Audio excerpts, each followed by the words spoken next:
Gracias, muy buenas tardes. Tengan todas y todos ustedes. Es un gusto nuevamente acompañarnos en esta tarde. Vamos a seguir en la plática sobre las cuestiones eminentemente prácticas del recurso de apelación vamos a ir leyendo la sentencia del SUP-RAP 21 del año 2021, que empezamos a ver la clase anterior. Saludo con mucho afecto. Carlos, muy buenas tardes. Eusebio, no te me vayas a cansar, querido Eusebio. Antonio, muy buenas tardes. Y bueno, hay quienes poco a poco se van incorporando a la plataforma de esta escuela judicial. Ayer hicimos varias reflexiones en torno a distintos temas y vamos a ir acercándonos ahora sí ya a la parte práctica del recurso de apelación 21/2021. Si me permiten, voy a empezar ya a compartir la pantalla, mientras preguntarles si hay alguna duda o alguna inquietud, algún tema de lo que platicamos ayer o de otros temas, pues con mucho gusto, lo que ustedes me digan.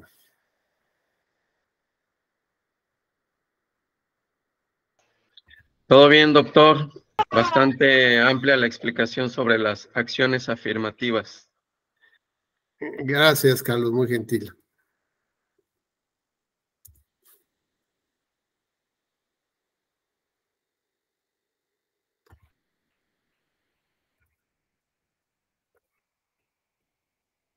Ok, creo que ya tenemos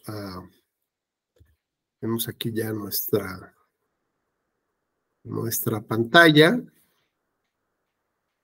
Correcto. Bueno, pues ayer empezamos a tocar ya este tema y decíamos que en este asunto la Sala Superior conoce de unas inconformidades que existen sobre el acuerdo 572 del año 2020, donde se establece un número de distritos en los que pueden participar personas pertenecientes a comunidades indígenas o pueblos originarios. En este esquema argumentativo de la sentencia, decíamos que la Sala Superior inicia con la conclusión, ¿no? Para más o menos ir ya decantándonos hacia dónde se dirigen estos temas, pero decíamos que esta sentencia toca diversos elementos y puntos que me parece que son de interés para nuestro ejercicio. Y en la propia conclusión se señala que la Sala Superior tendría que establecer o ordenarle, al Instituto Nacional Electoral que se crearan lineamientos para implementar las medidas afirmativas para la participación política de las personas con discapacidad, así como otros grupos en una situación de vulnerabilidad. Simplemente recordar un poco en la charla del día de ayer y otras tantas que hemos tenido, pues que a la par digamos, de la protección de un derecho humano, existen diversos compromisos por parte del Estado, por parte de las autoridades, derivado de las autoridades electorales o de cualquier otra autoridad en el país, que tiene que poner toda su creatividad, toda su decisión, su voluntad para analizar qué elementos o qué condiciones o herramientas debería de implementar a efecto de lograr uno de los objetivos previstos en la Constitución y en la Convención Americana, que es la inclusión real y efectiva de esos grupos en una situación de vulnerabilidad para que puedan ejercer los derechos humanos o los derechos fundamentales o sus libertades, como cualquier otra persona más pudiera llevarlos a cabo. Entonces, partimos de que la visión que debemos de tener, pues es esta dualidad, ¿no? Es como una moneda con dos caras.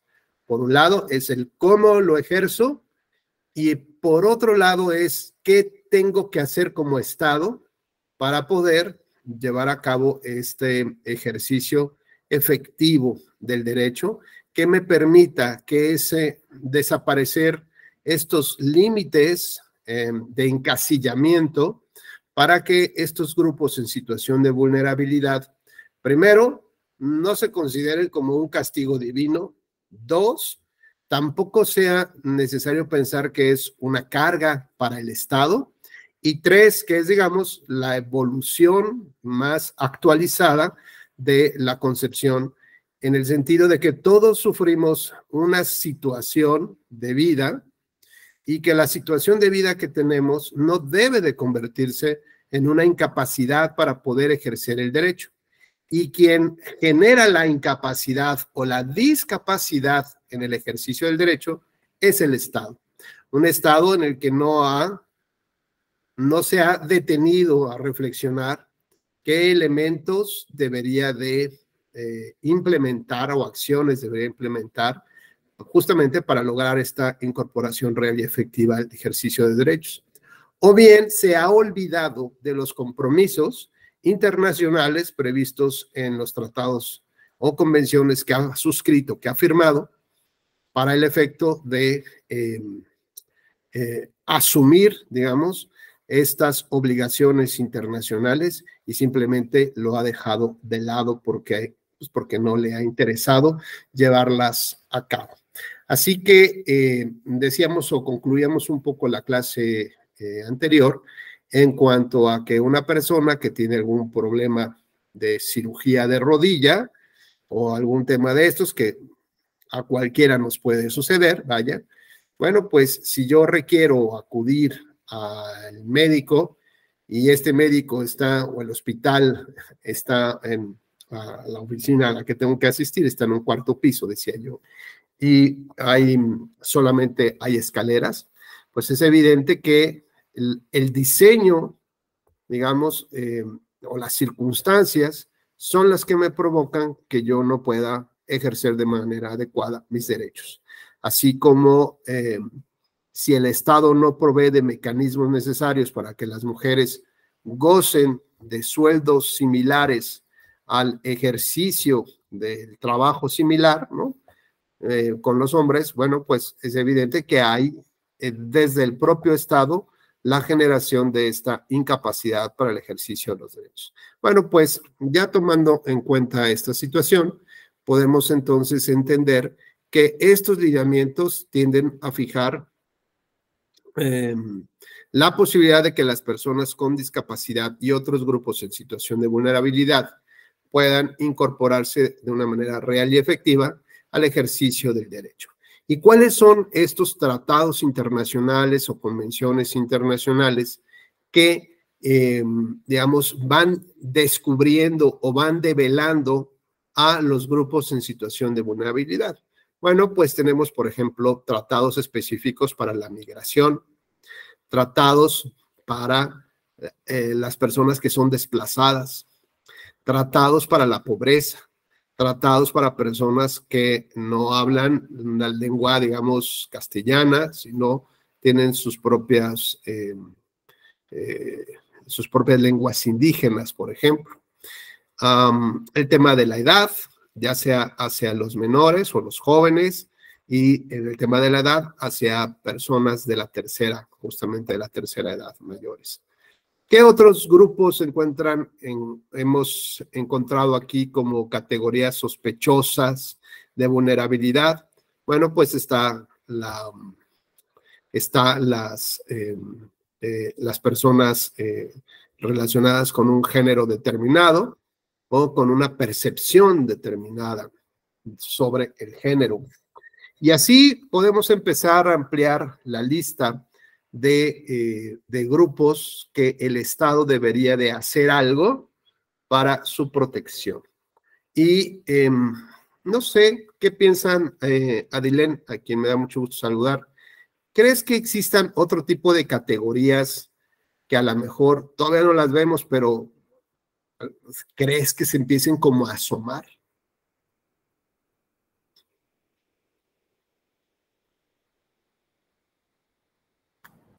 ¿Qué tal? Buenas tardes. Buenas tardes, Adilén.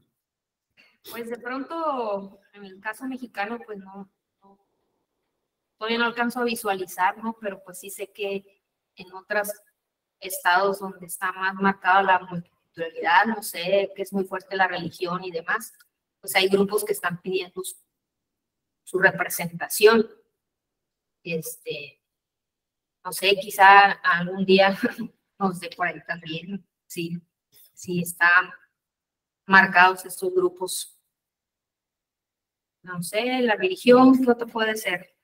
No sé, Carlos, ¿tú quisieras compartir algo que a lo mejor no lo tenemos muy claro, pero empezamos, como se dice, a sospechar? Son categorías sospechosas que pueden entrar por circunstancias que pueden entrar en esta protección por parte del Estado. Bueno, ayer hablamos con amplitud de los migrantes con sus distintas modalidades. También hay un grupo, digamos, el de los niños, personas con más talento que los demás, que son objeto también de discriminación. Algunos les llaman los nerds, pero aunque aparentemente no es un grupo grande, sí se ven acciones de discriminación hacia esto, sobre todo en la etapa estudiantil, universitaria, que son discriminados por el hecho de dedicarse plena y totalmente a sus estudios, ¿no? Entonces, podría con el tiempo generarse una masa crítica de población que también podría demandar una acción afirmativa, doctor. Me parece muy bien. Pues fíjate que yo creo que pronto empezaremos a ver otras categorías sospechosas, como por ejemplo,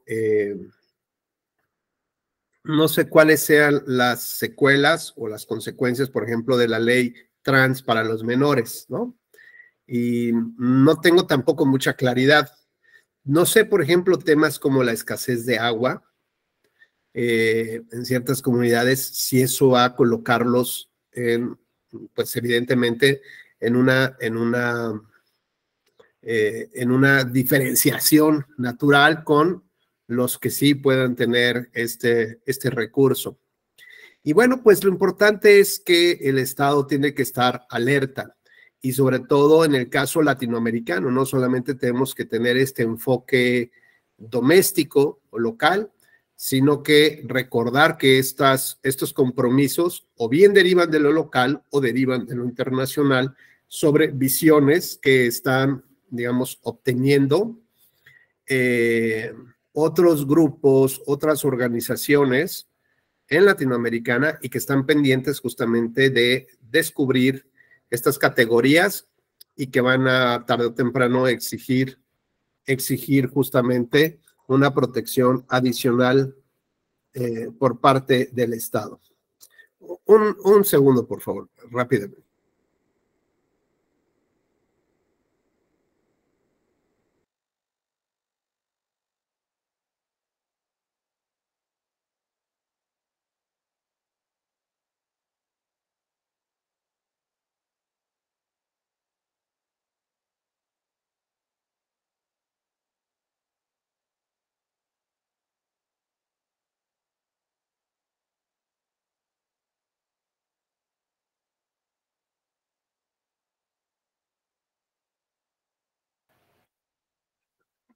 Listo ya, una disculpa que me asoma el teléfono. Muy bien, bueno, pues lo importante es que tenemos que seguir alertas. ¿Y dónde podemos empezar a ubicar estas temáticas? Bueno, pues no solamente con nuevas categorías, sino también con un gran reto, Carlos, que implica cuando se suman varias categorías en un solo sujeto. Entonces tenemos, por ejemplo, el caso más dramático de mujeres, indígenas, migrantes, por una circunstancia de desplazamiento, por ejemplo, menores de edad, madres de familia, es decir, puede ser una niña de 14 años ya con 2 bebés, por ejemplo, un bebé o embarazada, esperando el segundo, con temas de alta marginalidad, pobreza, de educación y, bueno, pues vemos entonces que se da bueno, y además se percibe, no sé, si ya podemos meter otra categoría, las que ustedes quieran.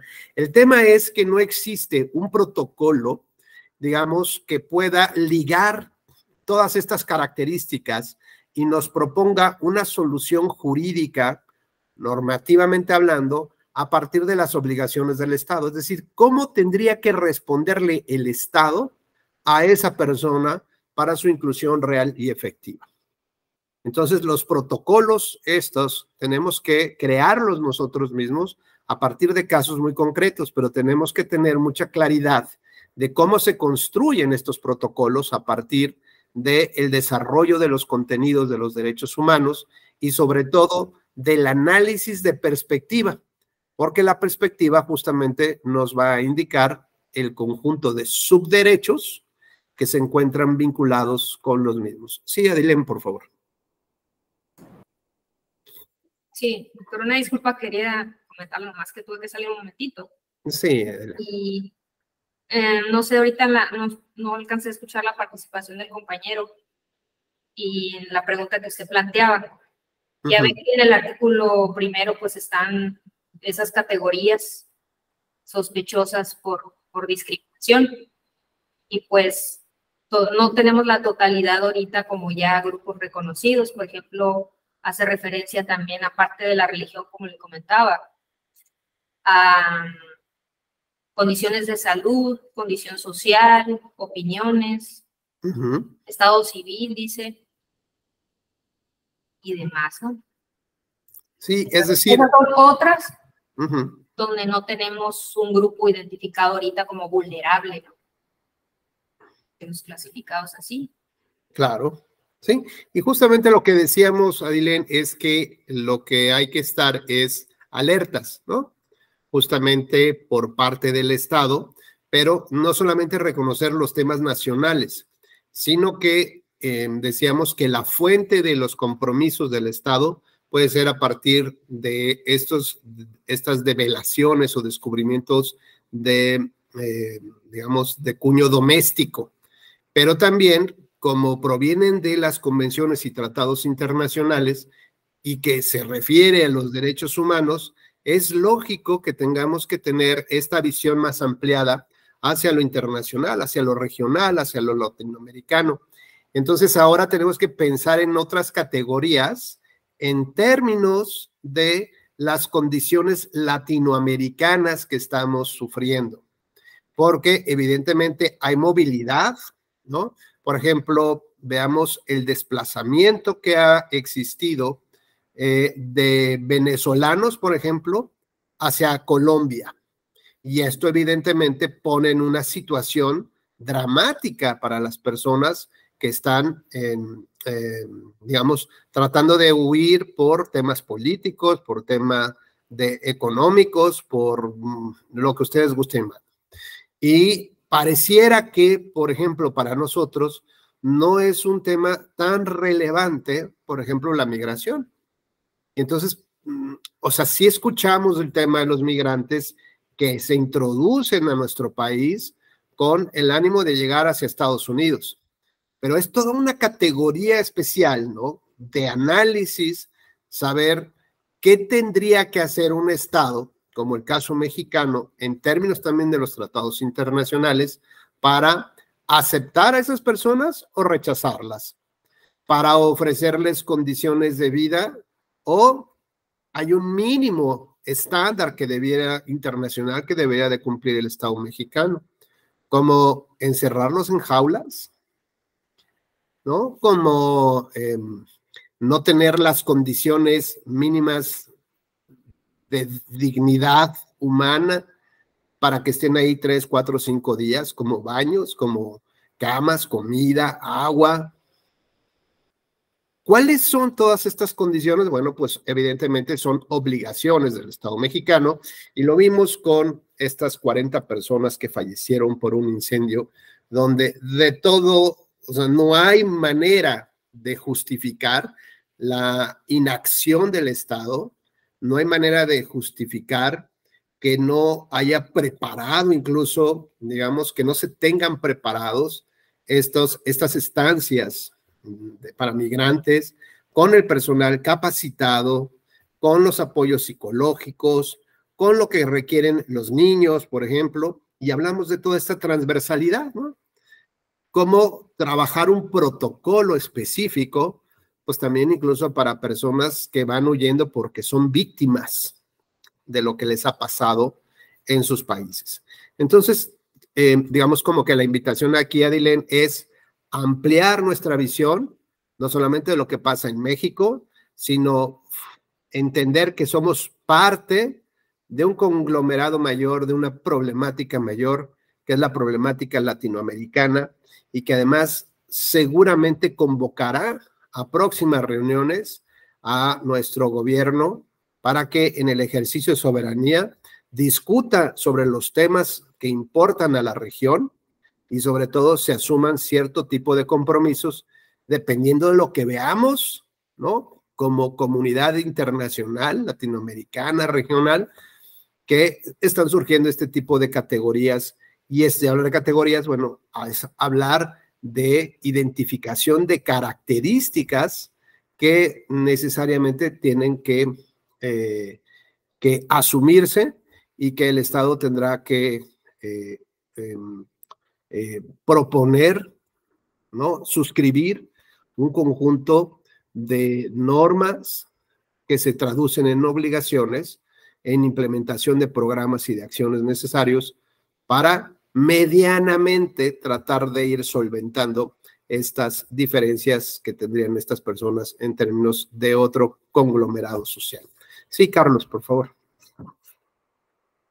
Gracias, doctor. En relación a lo que nos compartía sobre esta subclasificación de cómo enfrentar el procedimiento sobre las acciones afirmativas cuando una persona asume 2 o 3 de estas categorías sospechosas, ¿no? Sí. Ya nos pasó en el proceso electoral del año 2021, doctor, que teníamos de aspirantes a una persona afromexicana, Okay. se le aplicaba una acción afirmativa, y por el otro lado, por el mismo espacio, una persona de pueblo originario indígena, pero al mismo tiempo discapacitada. Entonces, Okay. 2 contra 1. Y entonces el criterio de interpretación era, bueno, si se aplica acción afirmativa, la persona que tenga una mayor cantidad de acción afirmativa tendrá el derecho de acceder a esa candidatura. Pero es un ejercicio de interpretación, en este caso de justicia intrapartidaria, ¿no?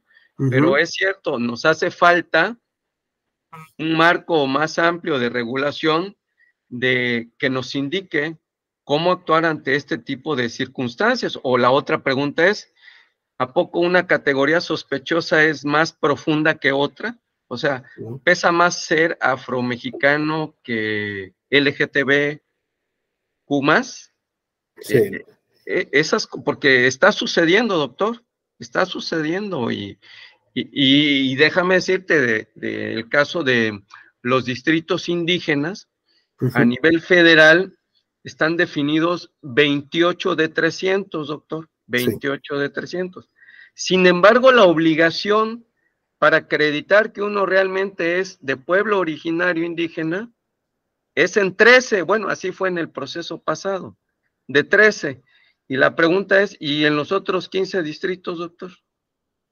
Es la autoadscripción, y ya lo mencionabas, puede ser una persona anglosajona de 1.80, ojo rubio, que se adscriba como náhuatl, ¿no? Entonces, claro, esas cuestiones creo que todavía las tenemos que perfilar, estamos en el proceso de maduración, de implementación, pero no hay que dejarlo al tiempo, hay que entrarle, ¿no, doctor? ¿Es cuánto? Claro, claro, gracias, Carlos. Qué interesante lo que comentas. Bueno, pues aquí de lo que se trata es ver, lo decíamos en la clase anterior, en el sentido común, ¿no? Que finalmente debe de forzarnos a subir el nivel de discusión y de entendimiento de nuestras necesidades de la comunidad.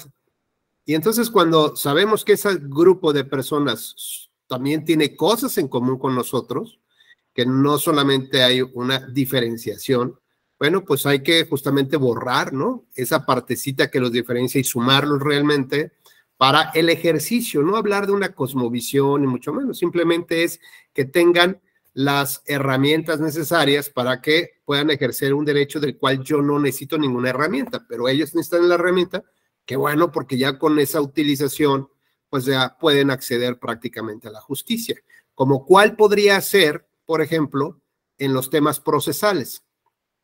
Y en esta parte estamos hablando del interés jurídico, el interés simple, la legitimación. Es decir, ¿quiénes pueden tocar la puerta de un derecho humano que se llama el acceso a la justicia? Y aquí en este caso, los promoventes que están presentando un juicio para la protección de los derechos político-electorales del ciudadano, es decir, por un lado están los partidos, que son los sujetos legitimados para interponer el recurso de apelación, y por otro lado vienen ciudadanos con otro medio de impugnación, y lo que hace el tribunal es acumularlos, porque hay identidad de pretensiones. Unos quieren más, otros quieren menos, y lo que importa es tener una sola decisión y no varias que puedan llegar incluso a conflictuar o a contraponerse a las decisiones del propio tribunal. Y leemos esta parte donde señala que los promoventes de estos juicios dice que cuentan con un interés legítimo para impugnar ese acuerdo del instituto, dado que señala que pertenecen, ¿no? ¿Qué es lo que dice Carlos? Es tu autoadscripción a un grupo discriminado y en desventaja, que son personas residentes en el extranjero. Y eso también ya lo platicamos ayer. Podemos tener personas mexicanas que viven en el extranjero, que residen en el extranjero, pero que no necesariamente, por ejemplo, tienen los trámites administrativos que te permiten tener residencia en estricto sentido, ciudadanía, ni tampoco, por ejemplo, una especie de el jus soli, ¿no? Es decir, este derecho de suelo que da, pues, simplemente por haber nacido en ese lugar o por ser hijo de padres zacatecanos. Y tenemos el problema cuando la madre es michoacana y el padre de Zacatecas. Entonces, ya vamos a decir, bueno, pues a lo mejor puedo yo decidir entre uno y otro. Está bien, podría ser. O qué tal, también poníamos este escenario donde dos extranjeros obtuvieron la naturalización mexicana, un boliviano y una guatemalteca, ya son mexicanos, se van a Estados Unidos y resulta que ahí nace el hijo. Bueno, pues, ¿cuál es el jus soli que le correspondería a mexicano? Empezamos a ver temas más complejos, precisamente, o de escenarios que, bueno, la vida evidentemente supera a la ficción.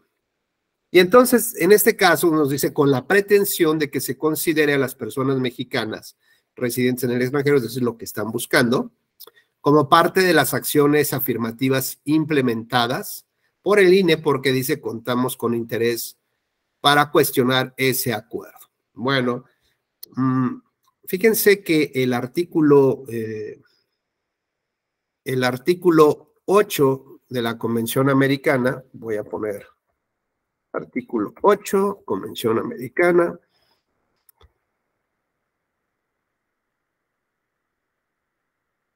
dice lo siguiente. Ahí estamos.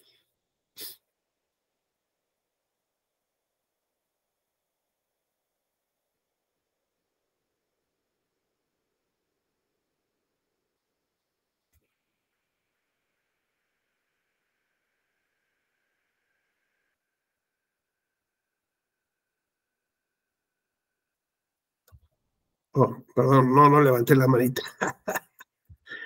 Me equivoqué. Ahí voy. Puedes hacer uso de la voz, doctor. Gracias, Carlos, muy gentil.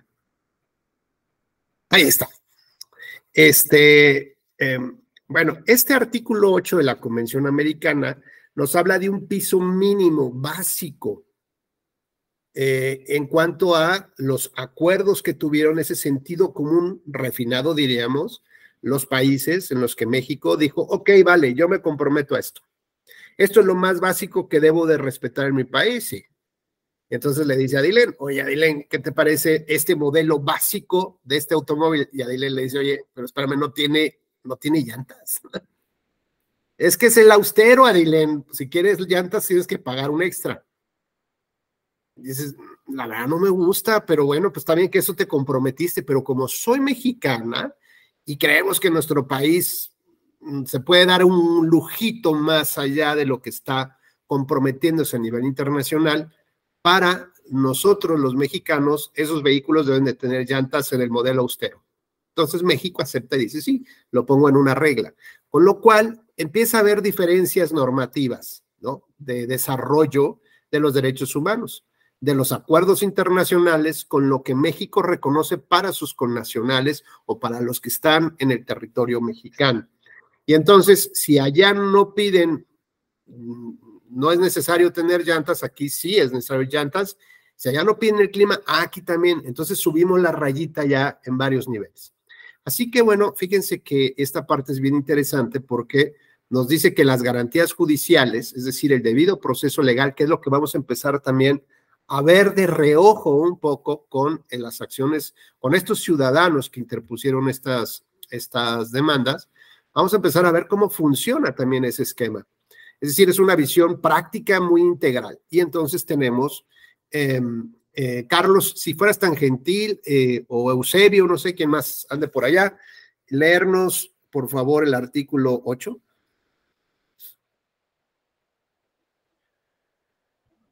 A ver, doctor. Artículo 8, garantías judiciales. Número 1, numeral 1. Toda persona tiene derecho a ser oída con las debidas garantías y dentro de un plazo razonable, por un juez o tribunal competente, independiente e imparcial, establecido con anterioridad por la ley, en la sustanciación de cualquier acusación penal formulada contra ella o para la determinación de sus derechos y obligaciones de orden civil, laboral, fiscal o de cualquier otro carácter. Como puede ser el electoral, ¿no? Muy Así bien. es. Número 2, toda persona inculpada de delito tiene derecho a que se le presuma su inocencia mientras no se establezca legalmente su culpabilidad. Durante el proceso, toda persona tiene derecho en plena igualdad a las siguientes garantías mínimas. Subrayamos, mínimas. Es decir, mínimas, así es. Menos que eso, México no podría tener. Menos que eso, porque si no, sería inconvencional, estaría incumpliendo con sus obligaciones. Ok. Muy bien. Inciso A. Derecho del inculpado de ser asistido gratuitamente por el traductor o intérprete, si no comprende o no habla el idioma del juzgado o tribunal. Inciso B. Comunicación previa y detallada al inculpado de la acusación formulada. Inciso C. Concesión al inculpado del tiempo y de los medios adecuados para la preparación de su defensa. Inciso D.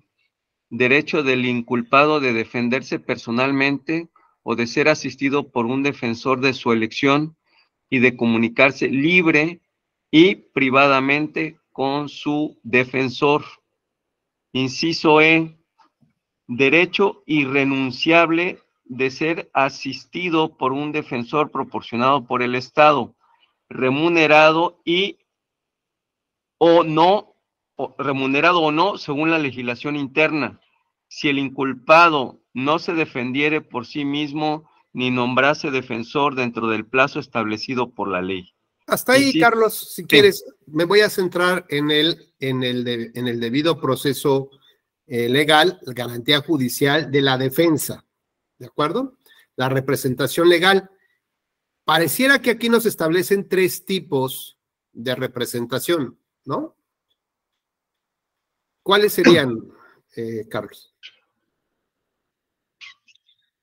3 tipos de representación, o sea, que pueda ser asistido por un abogado, defensa propia o defensor de oficio. 2, muy bien. ¿Y el tercero? El tercero. En el inciso D. Inciso D. Defenderse personalmente. Son los 3, ¿de acuerdo? Es lo mínimo. Ahora, cuando o sea, que nos quede claro, el Estado tiene que reconocer lo mínimo, lo básico, estos 3 mecanismos para defenderte: personal, con la contratación de un abogado o un defensor de oficio.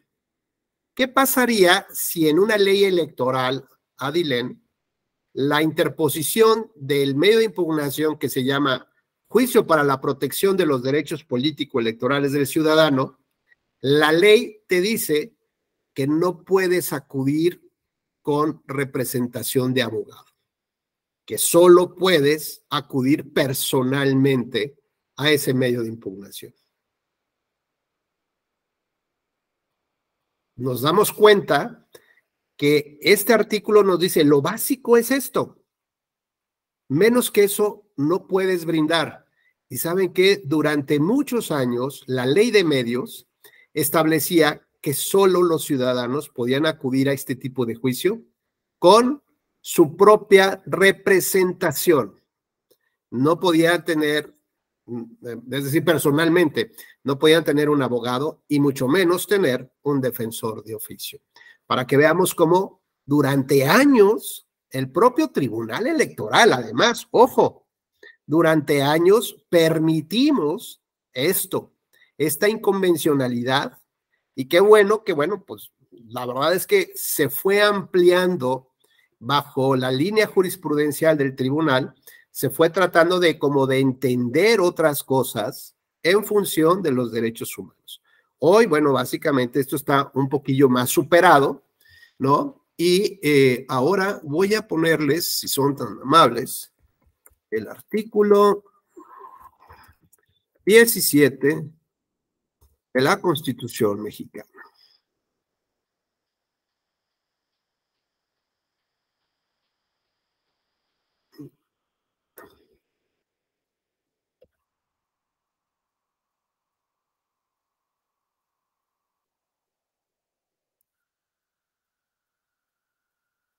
Adilén, por favor, ¿podrías leer este artículo 17? Ahí te va a compartir esta. Ahí está ya. Artículo 17. Ninguna persona podrá hacerse justicia por sí misma, ni ejercer violencia para reclamar su derecho. Toda persona tiene derecho a que se le administre justicia por tribunales que estarán expeditos para impartirla en los plazos y términos que fijen las leyes, emitiendo sus resoluciones de manera pronta, completa e imparcial. Su servicio será gratuito, quedando en consecuencia prohibidas las costas judiciales. Siempre que no se afecte la igualdad entre las partes, el debido proceso u otros derechos en los juicios o procedimientos seguidos en forma de juicio, las autoridades deberán privilegiar la solución de conflictos sobre los formalismos procedimentales. El Congreso de la Unión expedirá las leyes que regulen las acciones colectivas. Tales leyes determinarán las materias de aplicación, los procedimientos judiciales y los mecanismos de reparación del daño. Los jueces federales conocerán de forma exclusiva sobre estos procedimientos y mecanismos. ¿Continúo? Sí, por favor, ahorita te pongo el siguiente párrafo. Sara. Las leyes preverán mecanismos alternativos de solución de controversias. En la materia penal, regularán su aplicación, asegurarán la reparación del daño y establecerán los casos en los que se requerirá supervisión judicial. Las sentencias que pongan fin a los procedimientos orales deberán ser explicadas en audiencia pública previa citación de las partes. Las leyes federales y locales establecerán los medios necesarios para que se garantice la independencia de los tribunales y la plena ejecución de sus resoluciones. La Federación y las entidades federativas garantizarán la existencia de un servicio de defensoría pública de calidad para la población y asegurarán las condiciones para un servicio profesional de carrera para los defensores. Las percepciones de los defensores no podrán ser inferiores a las que correspondan a los agentes del Ministerio. Nadie puede ser aprisionado por deudas de carácter puramente civil. Bueno, ahí muy bien. Me centro, fíjense, en 2 temas, pero el primero de ellos tiene que ver con el compromiso del Estado en cuanto a las defensorías de oficio. Y lo que, a diferencia del artículo 8 de la Convención Americana, fíjate, Eusebio, aquí lo que nos señala es que el servicio que nos brinden debe ser de calidad. No lo dice la convención, aquí sí lo tenemos. Y además nos habla de un servicio profesional de carrera. Entonces tenemos que entender qué significa el profesionalismo y la carrera. Es decir, que haya una serie de cursos, de estándares objetivos que vas cumpliendo, que vas teniendo cada vez mayor capacidad, experiencia, desarrollo de habilidades para llegar a ese punto del profesionalismo, ¿de acuerdo? Entonces veamos que lo que nos da, las características que nos da el artículo 17 constitucional superiores al 8 de la Convención, en esta parte se refiere a la calidad y se refiere a la parte técnica, al profesionalismo. Lo vamos a poner ahora en este ejemplo. Imaginemos un médico, si es que ya puse el ejemplo, me avisan, por favor. Es que luego hay tantas clases que hoy que luego ya no sé ni qué digo en una y en otra. Pero bueno, es un cirujano que tenía que atender el pulmón derecho y en una cirugía se equivoca y atiende el izquierdo.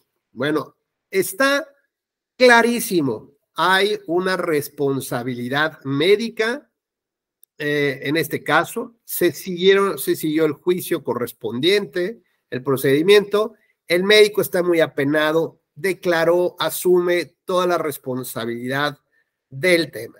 Y las sanciones podrán ir, pues ya saben, desde la reparación del daño, ¿no? Con una multa, la inhabilitación para seguir ocupando ese cargo, todo lo que quieran. No hay duda alguna de las pruebas. Sin embargo, un dato relevante en esta historia es que tenía un defensor de oficio. Y este defensor de oficio no comentó algo en el procedimiento, en ninguna de las partes de los procedimientos, que era que en el momento de la cirugía, como se acostumbra, el jefe de cirugía, o el encargado de la cirugía, le da le da la oportunidad a gente de su equipo, en este caso no necesariamente un practicante, pero alguien de su equipo, para que realice la cirugía con su supervisión. Y bueno, esto tampoco lo comenta el médico, pero sí se lo comentó al defensor de oficio. Creemos que es algo relevante. Además, el médico asume toda la responsabilidad porque él es una persona ética, honesta y no, pues se equivocó mi ayudante, pues yo asumo la responsabilidad. Si este asunto llegara a ustedes, digamos, como un último recurso, como una última defensa de este médico, más allá de lo mal que se puede sentir, ¿qué podríamos alegar en términos del hilo conductor que llevamos hasta este punto?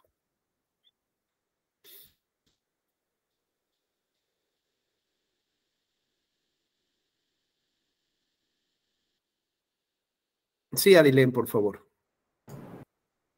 Bueno, como último recurso, como dice, pues alegar que no se contó con la debida defensa a raíz de, pues a su vez, una negligencia del propio abogado. Es correcto. Ya se le compartió esa información que pudo haber expuesto en juicio. Entonces, la pregunta es, ¿fue una defensa de calidad? No. ¿Una defensa profesional? No.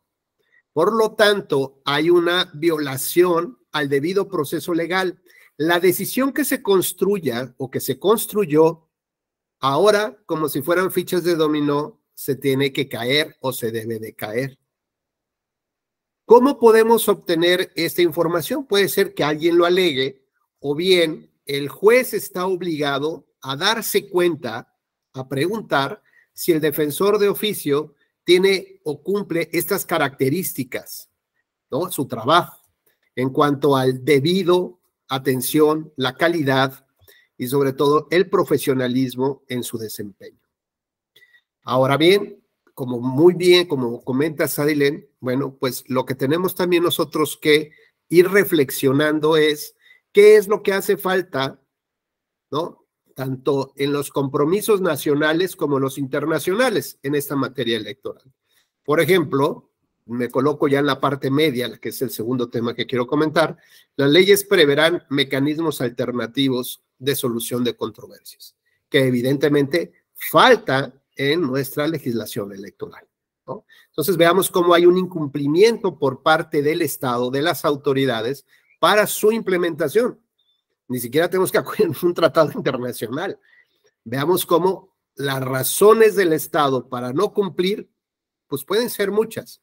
El problema es que tenemos que levantar la voz y denunciar estos incumplimientos que son elementos básicos del debido proceso legal en México. Bueno, ahora que ya estamos colocados en la Defensoría de Oficio, sabemos que hay muchos procedimientos en materia electoral, como los procedimientos administrativos sancionadores, por ejemplo, en los cuales no solamente se sancionan a partidos políticos, sino también a ciudadanos. Y la pregunta es, ¿el sistema electoral mexicano, el sistema de justicia electoral mexicano, está garantizando estas tres vías de defensa previstas en lo más básico, de lo mínimo básico, internacionalmente hablando? Es decir, ¿estamos ofreciendo ese servicio en México, Carlos? A plenitud no, doctor. Tenemos falencias. Por ejemplo, la Defensoría de Oficio, aunque ya se ha profesionalizado en algunas entidades federativas y a nivel federal, pues es insuficiente ante el número de casos que se le presentan, ¿no? Entonces, ahí es una cuestión de cantidad con calidad. Y en materia electoral, híjole, doctor, ahí hasta los partidos políticos ni saben, doctor. Y eso que tienen sus áreas especializadas, mucho de su cuerpo de abogados desconocen la ley de medios con detalle, los procedimientos.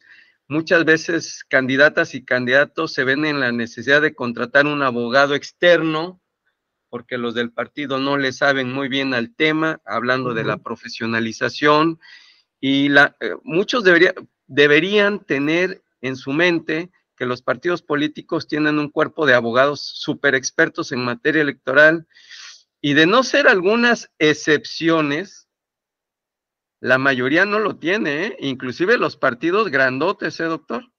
Okay. Más bien yo te diría que uno de los partidos pequeñitos, le reconozco uno de los pequeños que tiene un buen cuerpo de abogados preparados sobre el tema en materia electoral.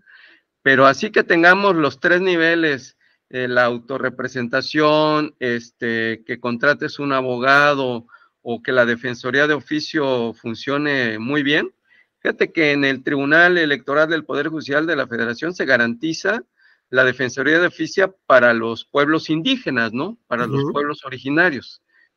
Pero ¿y los demás? ¿Dónde quedan, doctor? Claro. El resto de la población, ¿no?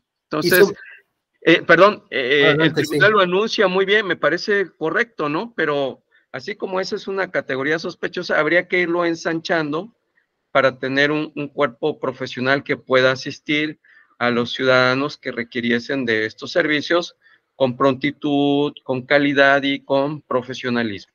¿Es cuánto, doctor? Claro, gracias. Y fíjense que no solamente es, digo yo, para mí es es muy digno que el tribunal ofrezca este servicio de defensoría, pero no es obligación del tribunal, es una obligación del Estado mexicano en términos generales, pero el propio tribunal debería de estar observando la falta de esto y las decisiones que se asuman sin cumplir con el artículo 8, pues tendrían que caer como fichas dominó. Sí, Adilén, por favor.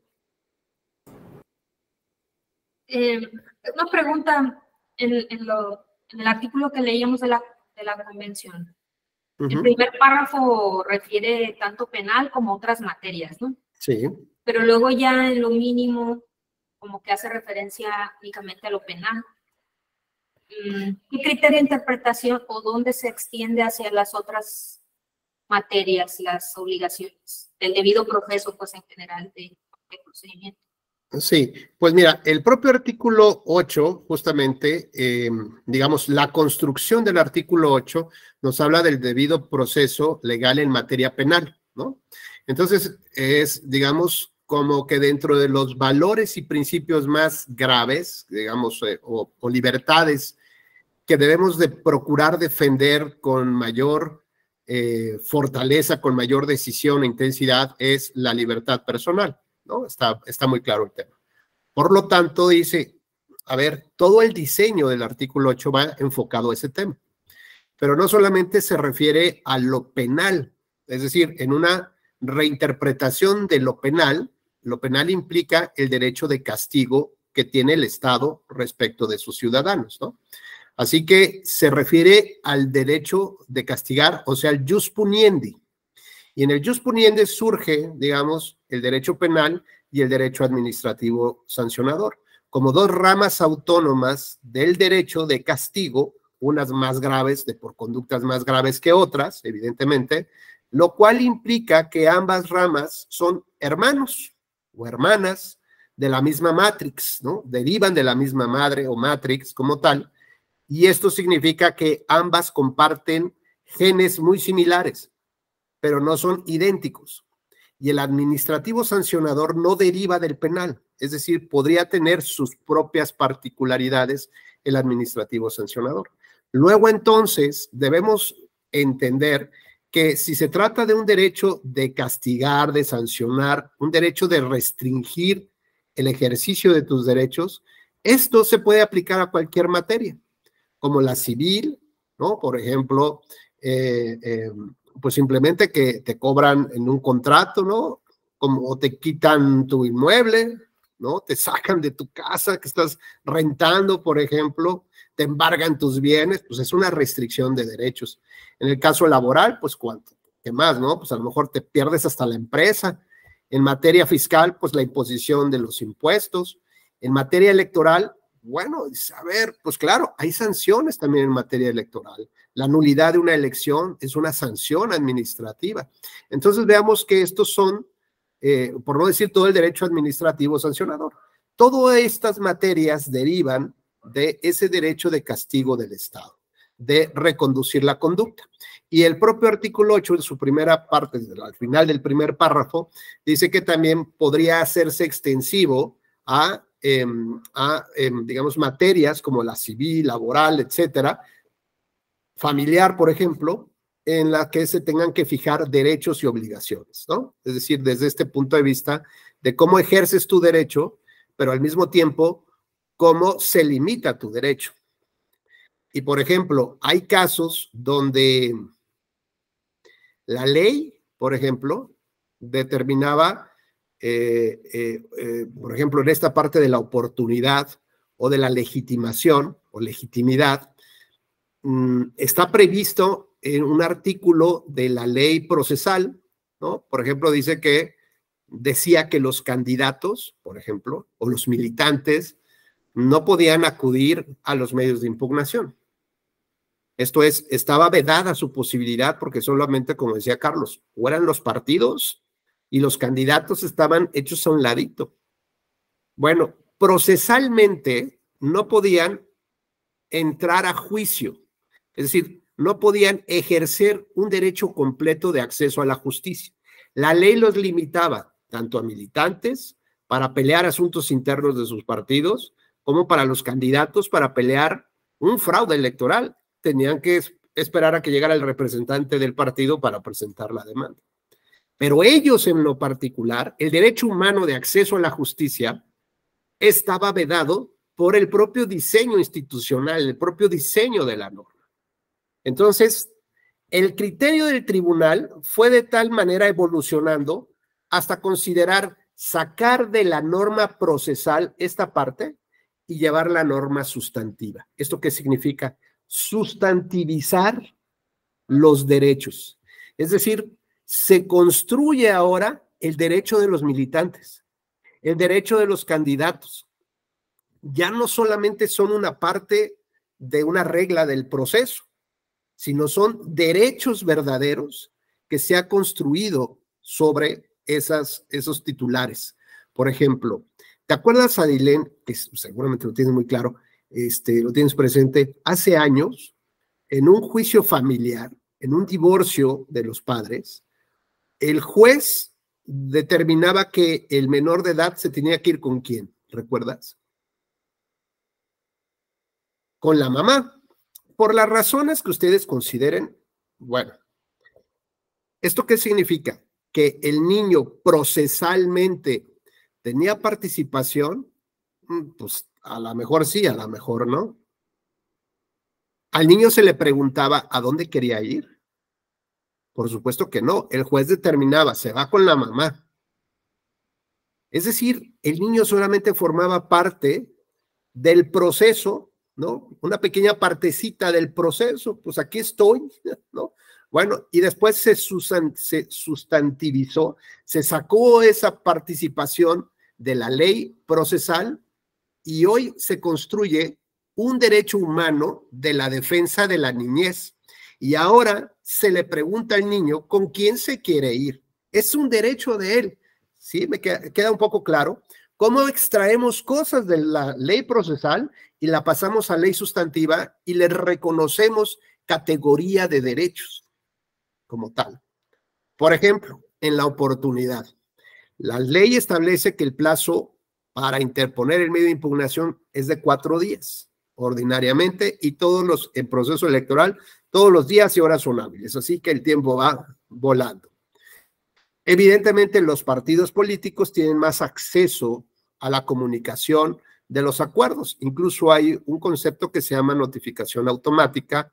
Esto es, si está sentado el representante en el momento que se toma ese acuerdo, la ley considera que de inmediato tendrá o surtirá efectos la notificación y contará a partir de ese momento, ¿no? Se empezarán digamos, tendrá efecto la notificación y por lo tanto ya se puede determinar cuál es el plazo impugnativo. En el caso, por ejemplo, de estas personas que acudieron ciudadanos, pues evidentemente no tienen un plazo determinado. O sea, sí son 4 días a partir de que ellos se enteren. ¿Y cuándo se pueden enterar? Cuando este acuerdo sea publicado en el Diario Oficial de la Federación, como establece justamente las leyes. Recordamos un poco lo que nos dice, a ver si, perdón.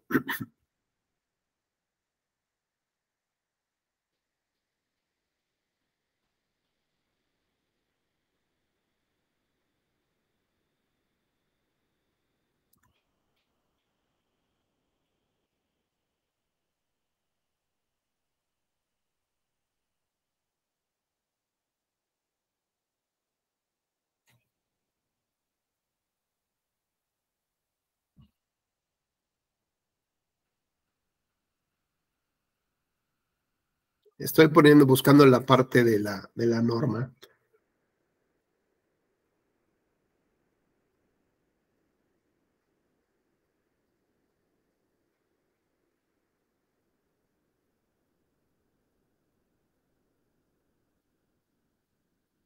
Está aquí en el 17.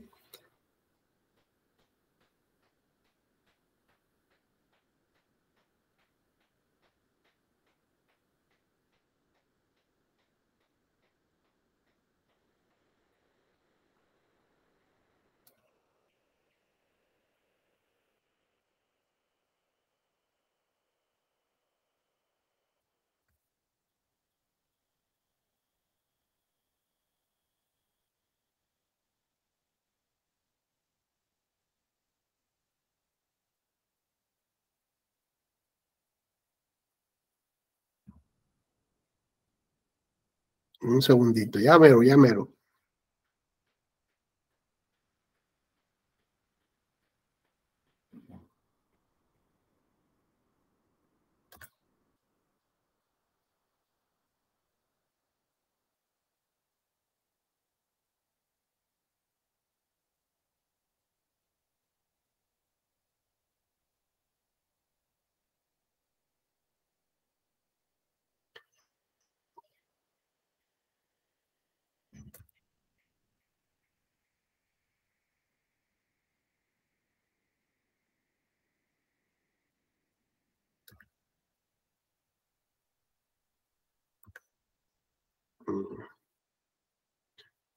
Ya vamos a ver.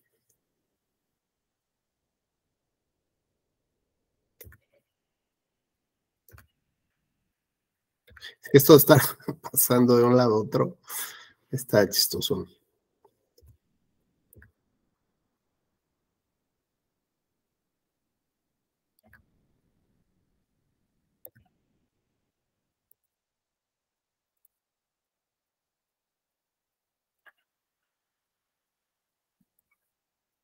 Ahí está. Esta parte que nos hiciste favor de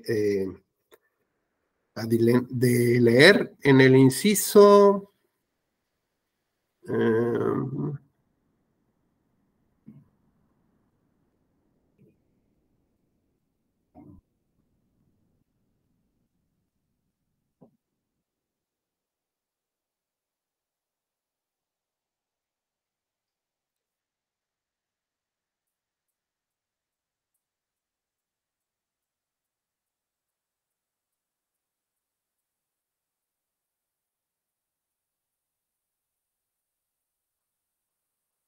En el inciso C, por favor. Perdón esta tardanza. Si nos vuelves a hacer favor de leer, Adelén.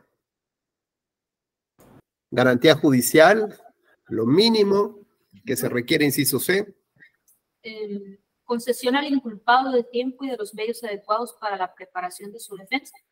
Ok, es una concesión al inculpado. Y el inculpado lo podemos cambiar por un sujeto obligado que requiere la declaración o determinación de derechos y obligaciones, como dice la última parte del párrafo primero, ¿no? Que nos dice, o para la determinación de sus derechos y obligaciones de orden civil, laboral, fiscal o de cualquier otro carácter. Y en este caso lo que está pidiendo es el reconocimiento de un derecho, ¿no? De un derecho sustantivo de ser migrante. Es decir, no es una parte procesal. ¿Tengo legitimación para acudir a este proceso? Puede ser que sí, puede ser que no. Pero la legitimación nos dice, ¿de dónde deriva ese derecho sustantivo? Porque soy migrante. ¿Y en qué momento los migrantes es una categoría que tiene derechos sustantivos?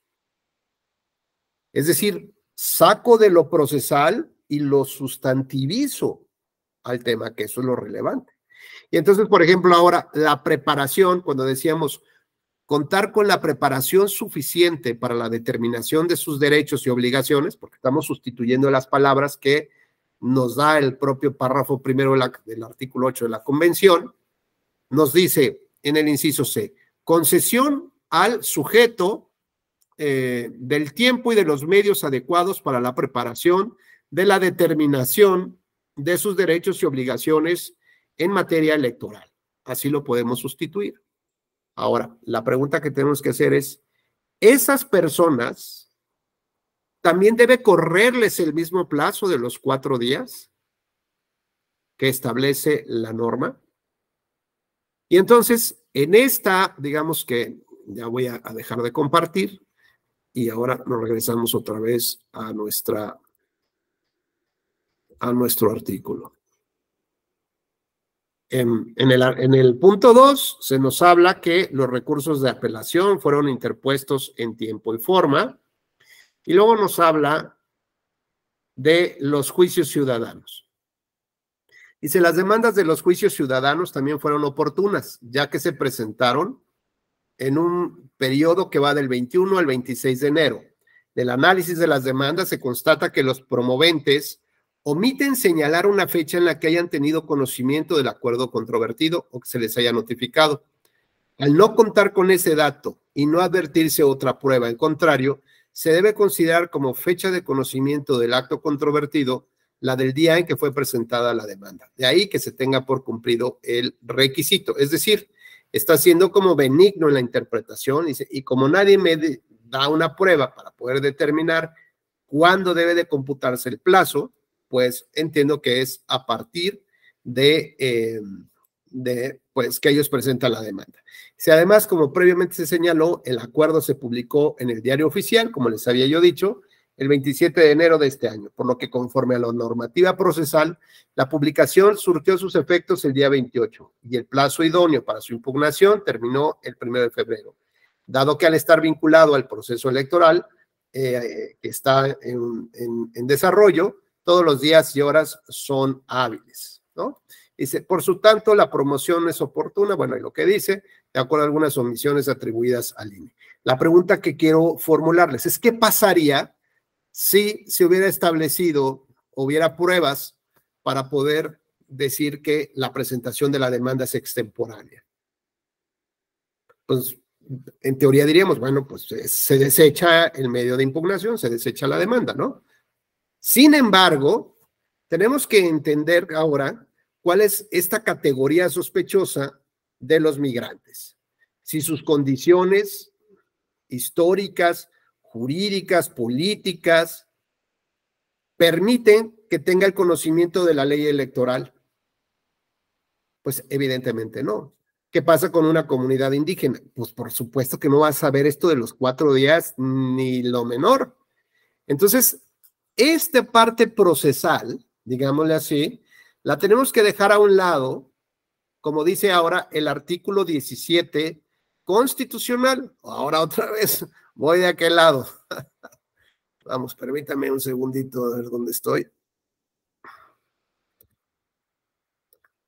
Y ahora otra vez nos vamos al 17.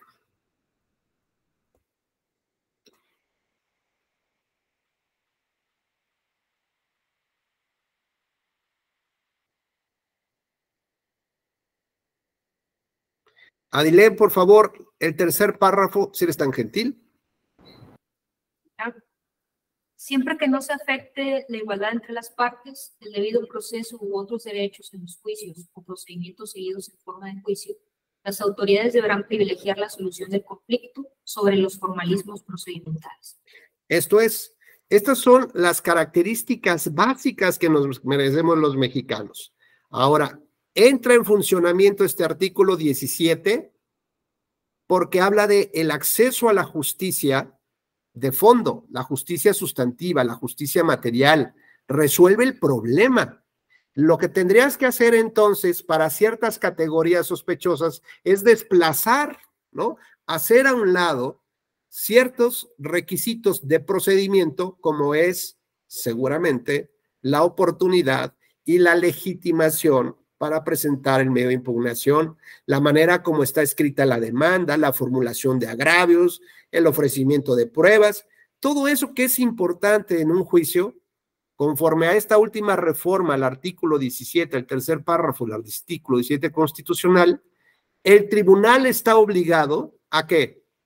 A privilegiar el fondo, a resolver la cuestión de derecho más importante, sin que esto afecte un principio de igualdad entre las partes. Y entonces aquí tendríamos que razonar.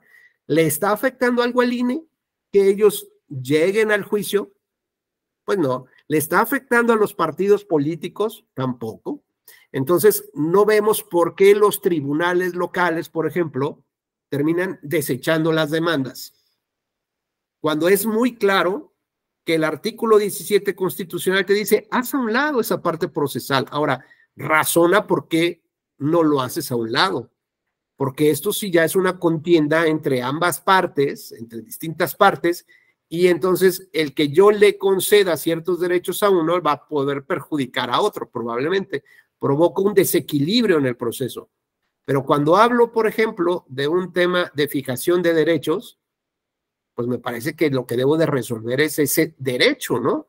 ¿Cómo determinar si una categoría como los migrantes tienen un conjunto de derechos que antes ni siquiera el INE había visto que existían? Explico en esta parte cómo tenemos que ir utilizando con mucho cuidado y mucho detenimiento todo este, digamos, este avance del proyecto de sentencia para poder ir llevando a buen puerto características básicas sobre las cuales se construye la decisión a partir del debido proceso legal, por ejemplo. Y una de las preguntas que me hacías, Adilén, es que ordinariamente el debido proceso legal en materia electoral no lo tenemos muy desarrollado. Tenemos lo más básico que va a lo penal, pero creemos que nos merecemos algo más en lo electoral.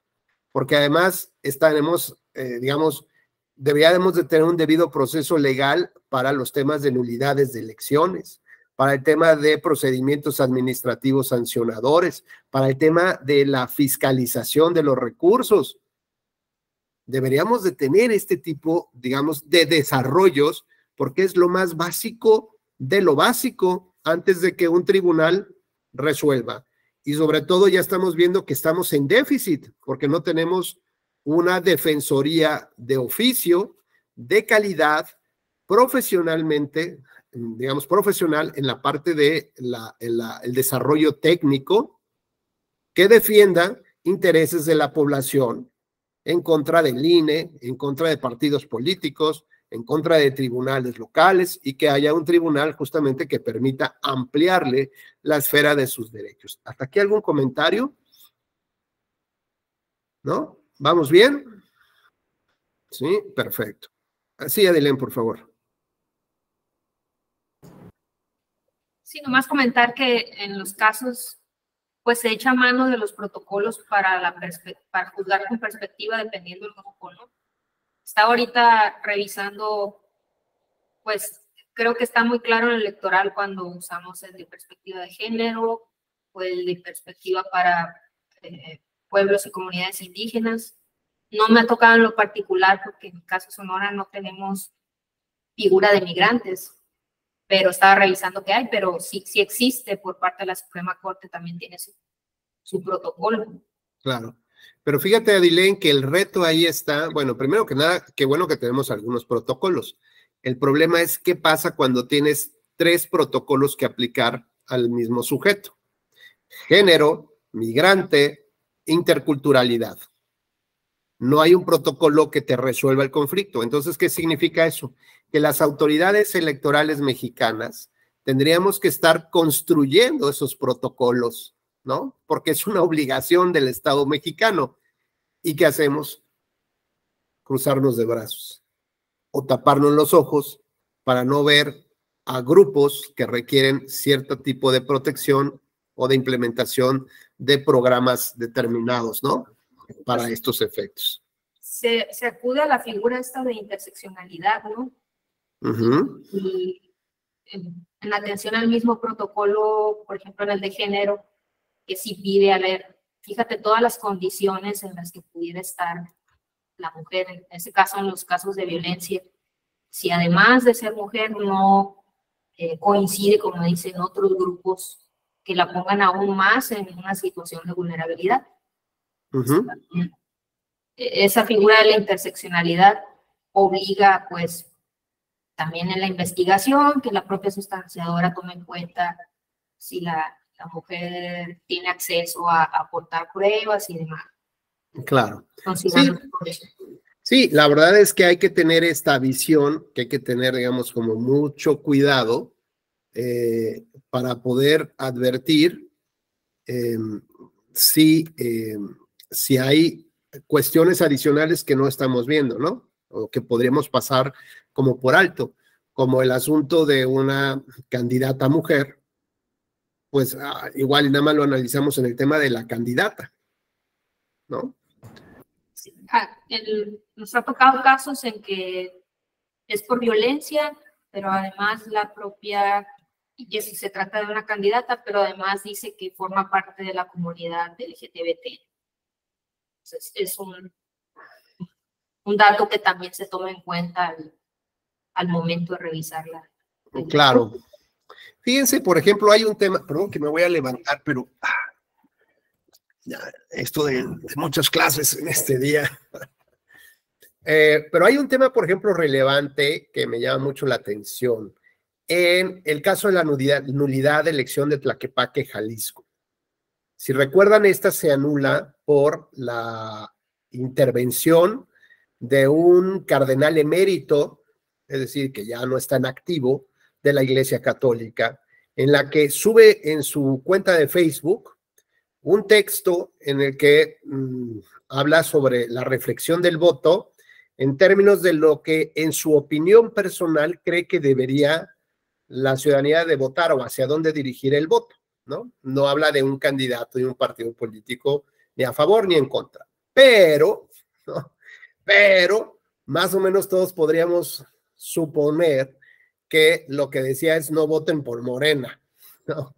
Y vota por otras opciones que representan desde su opinión personal esto, ¿no? Bueno, el asunto es que para mí es muy interesante, insisto, y brevemente se los diré, porque lleva a cabo el análisis, digamos, del procedimiento para anular la elección, el tradicional, en el cual se exige primero saltar el primer obstáculo, que esté prevista la causa en la ley, que bueno, pues está claro que no se puede utilizar símbolos religiosos ni intervención de ministros de culto, está en la ley. El segundo, que el daño provocado a un valor o principio democrático sea profundo, sea intenso, sea grave.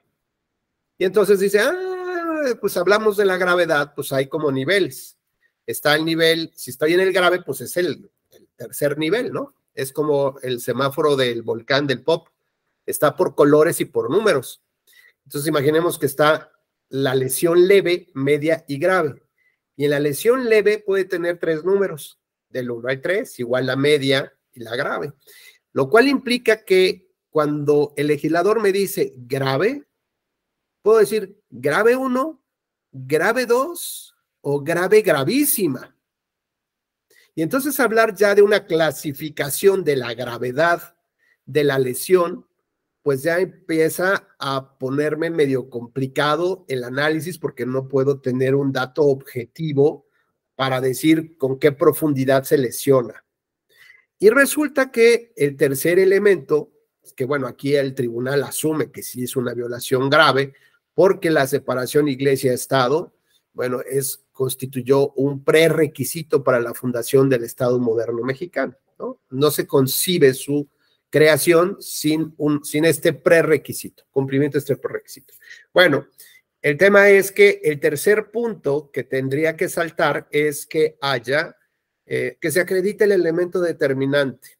Y este elemento, pues dice, pues la diferencia de votos entre el primero y segundo lugar fue de 1.28, ¿no? Por ciento de votos, así que es una pequeñísima diferencia. Y entonces empezamos a jugar con temas objetivos. ¿Cuánto ya dejaría de ser pequeña la diferencia? En 1.29, en 2, en 3, en 4. Y entonces, ¿cómo puedo determinar la aplicación de una norma que va a de una decisión que va a restringir derechos, pues de quiénes, de que los que votamos? ¿A partir de qué puedo considerar que es razonable este tema? Bueno, pues puedo decir que a partir del 2 ya no, o del 3, no sé, y entro ya en una gran confusión. Pero no solamente eso, sino que además dice que en la página de Facebook están registradas miles y miles de personas, ¿no? Como contactos o seguidores. Y entonces supone que que ejerce una influencia moral, ¿no? Que es una autoridad moral y que puede influenciar válidamente a los electores de ese municipio. Y la pregunta es, ¿alguien analizó si estos seguidores viven ahí en ese municipio? Pues no. ¿Alguien analizó pues cuántas veces lo leyeron? Nadie, ¿no? Si yo se lo leo al padre, pues con mucho respeto, lo que diga el padre, ¿no? O sea, yo ocupo su Facebook para otras cosas. Pero el punto que los quiero llevar es que en el voto particular hay un tema, en uno de los votos particulares hay un tema bien relevante, donde se cuestiona si la decisión del tribunal no contribuye a ejercer violencia política por razón de género. ¿Por qué? Porque la candidata era una mujer la que triunfó de MC y el tribunal con esta decisión está reconociendo que ella no pudo ganar por sí misma, que tuvo que tener la influencia de un varón del clero para poder ganar una elección. Es decir, las mujeres por sí mismas no pueden ganar, porque además no hay un elemento objetivo que diga que votaron por ella, si había otros candidatos. Es un tema muy interesante, de verdad, para la discusión. El asunto es que termina anulándose la elección, pero es más relevante todavía esto para, digamos, la visión de hacia dónde nos invita, hasta dónde nos está invitando la sala superior a llegar con el cambio de paradigma de cómo veíamos el derecho electoral, la justicia electoral, ¿no? Y cómo estamos empezando a girar nuestra visión hacia los derechos humanos. Es decir, tradicionalmente, bueno, pues tenemos todavía, digamos, este anclaje de cómo se estudiaba la nulidad de una elección, o para declarar la nulidad de una elección, pero al mismo tiempo empieza a abandonar y nos habla ahora de la integridad electoral. Y en la integridad electoral se entiende este concepto a partir no del daño profundo, sino del daño provocado a la democracia representativa como un derecho humano. Y ese daño requiere el análisis de expertos justamente para poder determinar qué tanto se lesiona la democracia con estas actitudes. No me importa si se anula o no un proceso, eso es lo de menos. Quiero saber, por ejemplo, si con el rebase de los topes de gastos de campaña se daña la democracia. La intervención del clero se daña la democracia. Quiero saber, por ejemplo, si la utilización o condicionamiento del voto mediante la entrega de programas sociales se daña la democracia. La intervención del crimen organizado daña la democracia. Utilización de financiamientos paralelos daña la democracia. Ahora lo que yo quiero es que me digan cómo se está dañando la democracia. Porque si tengo este grupo de expertos que me da a entender de qué tamaño es la lesión del paciente, entonces lo que enseguida debo de hacer es como el médico, ¿no? El médico primero ya valoró el daño del atropellado y ahora lo que requiere pues es seguramente un yeso, antibióticos o a lo mejor, no sé, ahí un cambio de órganos, no lo sé. Es decir, viene un capítulo de reparación integral del daño. Entonces, ya empezamos a ver cómo cambiamos nuestra visión tradicional y nos enfocamos ahora a los nuevos retos que nos obliga el artículo primero constitucional. Lo que está dañándose en cualquier caso es la democracia. En segundo lugar, tengo que determinar cuál es ese daño. Tercero, cómo reparo integralmente el daño. Y cuarto, dentro de esa reparación integral, tengo que establecer medidas que me garanticen que no van a volver a atropellar a la democracia. Y entonces, puedo suponer que a lo mejor no necesito multar al partido porque nada les importan las multas, si además reconstruyen una norma para decir que tienen que pagar en paguitos chiquitos, ¿no? Del 50% máximo de retención de la administración mensual, pues lo máximo es 25%. Y eso porque había la idea de el punto cero, o sea, del perdón. De una vez nos borramos todas las multas, ¿sale? Todas las deudas nos las borramos. Bueno, y dice, a meses sin intereses, ¿no? Bueno, ya saben cómo ese chiste que ya se los conté, ¿verdad? El de la cuna, entonces ya sé, mejor no se los cuento. ¿Sí, verdad? ¿Se los conté o no? ¿El que va a pagar la última letra de la cuna? ¿No? Bueno, pues es este amigo que llega y le dice, oiga, vengo a pagar, llega Coppel a pagar la letra, la última letra, ¿no? Y le dice el empleado, oiga, qué bueno, me da mucho gusto. ¿Cómo está el bebé, por cierto?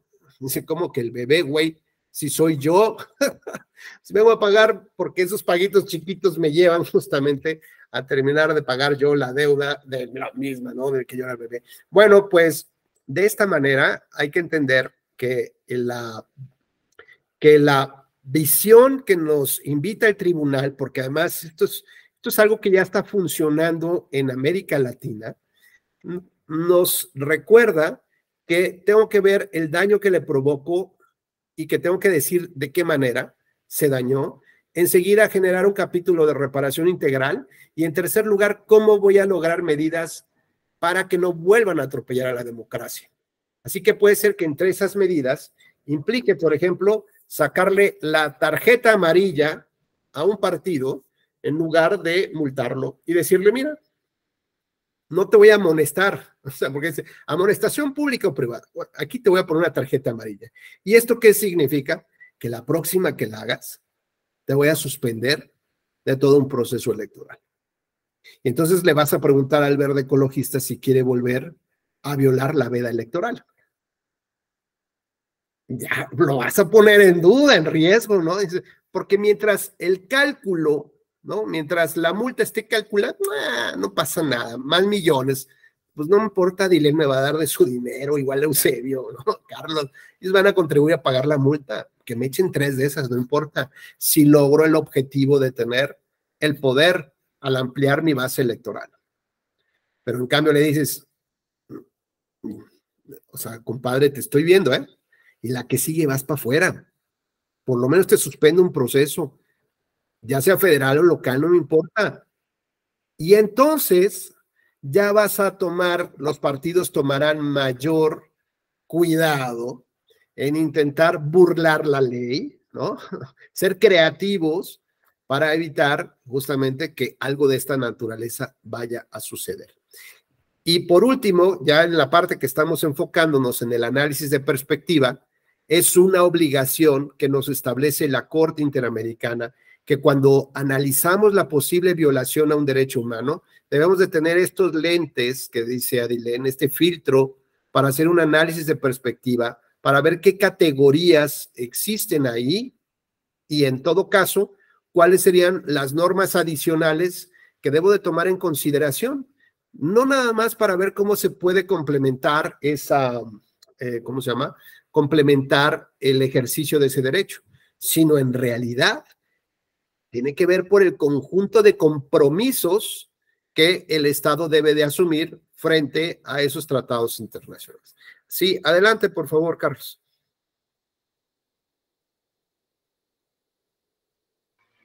Gracias, doctor. Es en relación a lo que mencionabas de partidos políticos sancionados por conductas que se repiten en cuanto a violentar el marco legal. Tenemos un caso muy concreto de color verde que en procesos electorales anteriores deliberadamente violentaban el marco legal a sabiendas de que la sanción no era tan fuerte.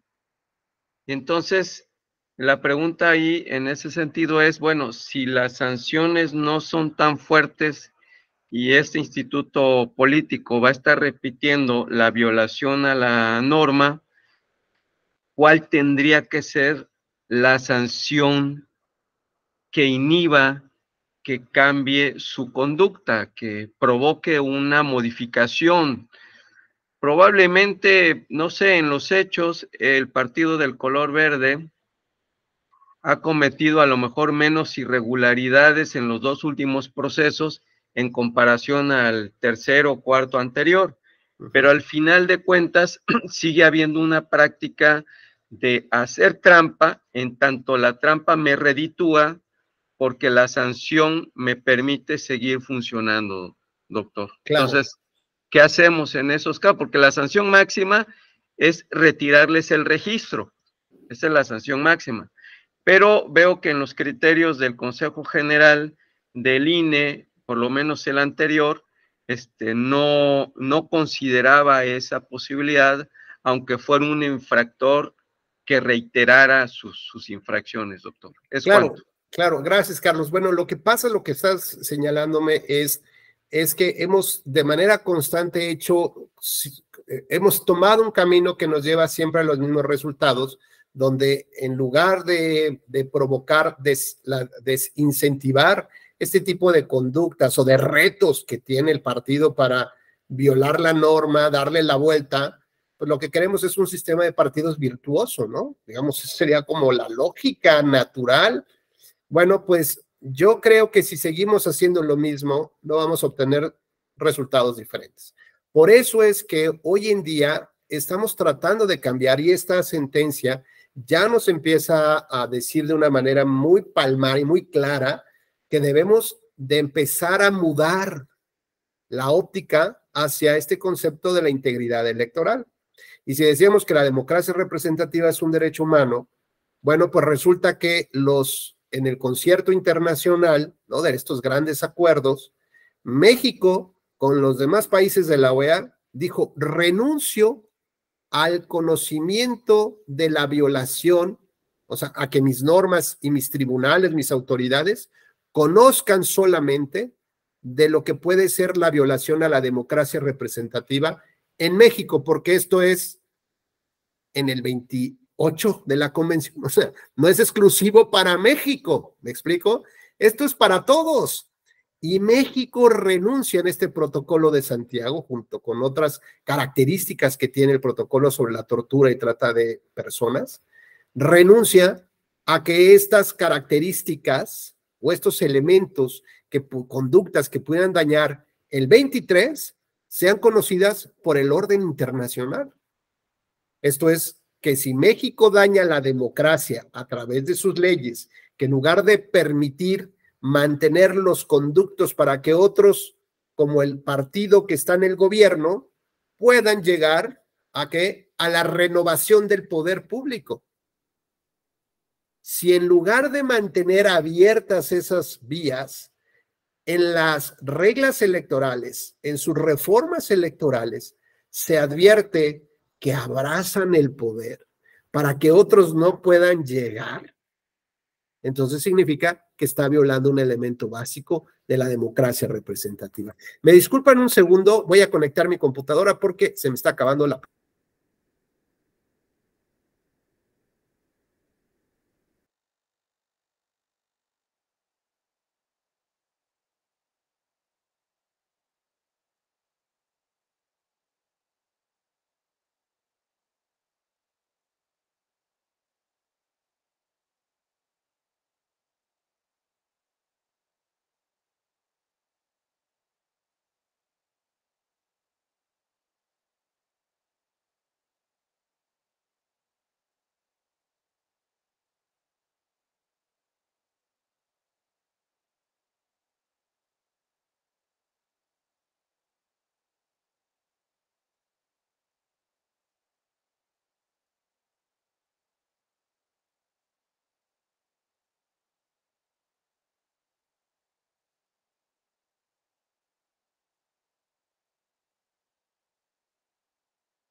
Listo, una disculpa, pero el cargador lo tenía hasta el carro.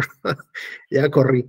Bueno, entonces decíamos que en esta visión, o en este cambio de visión, ya empezamos a tener algunas particularidades muy concretas de cómo debe de empezar a actuar la autoridad. Uno, vigilar o tener claro que lo que se está dañando es un derecho humano que se llama democracia representativa. Dos, que esta violación no solamente compete protegerla a el fuero nacional, ¿no? A las autoridades nacionales, sino que esto es a toda la comunidad latinoamericana a partir de esta renuncia que México hace de no poner de pretexto que si el Tribunal Electoral del Poder Judicial de la Federación ya lo resolvió, pues ya es, ni Dios Padre lo mueve, ¿no? No, esto afecta justamente a este derecho humano reconocido para toda Latinoamérica.